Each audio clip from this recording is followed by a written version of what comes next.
Hello' everyone, আজি একদম সাজি কাচি ওলাই আহিছোঁ বিহু কৰ্মশালালৈ। এয়া কৰ্মশালা আহি পালোহিয়েই। মই ভণ্টিৰ লগতে আহিলোঁ। নগাঁও উৰিয়া গাঁৱত কৰ্মশালা হৈছিলে। কৰ্মশালা আহি পাই দেখিলোঁ এয়া হুঁচৰি হৈছে।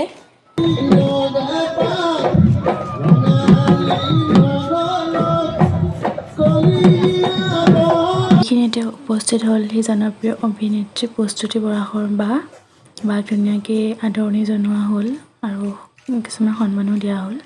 তাৰপিছতে হৈছিল সমাবেত সংগীত। ইমান যে ধুমুহা মাৰিলে সেইখিনি সময়তে, তেনেকৈ আমাৰ বিহু প্ৰগ্ৰামটো চলি গ'ল। ইয়াৰ পিছতে আমি নাচিলোঁ, কিন্তু ভিডিঅ' কৰা মানুহ নহ'লে, সেইকাৰণে ভিডিঅ' কৰা নহ'ল। এতিয়া আমি কৰি আছোঁ চিপছ খোৱা প্ৰতিযোগিতা, কোনে কিমান ডাঙৰকৈ চিপছ খাব পাৰে। চিপছ আৰু ফূৰ্তি খালোঁ। তাৰপিছত আহি আছোঁ ঘৰত। কলঙৰ পৰা দলঙৰ পৰা আমি আহি আছোঁ। এনেকৈয়ে দিনটো পাৰ হ'ল। আজিলৈ আহিছোঁ, নেক্সট ভিডিঅ'লৈ, তেতিয়ালৈকে বাই বাই।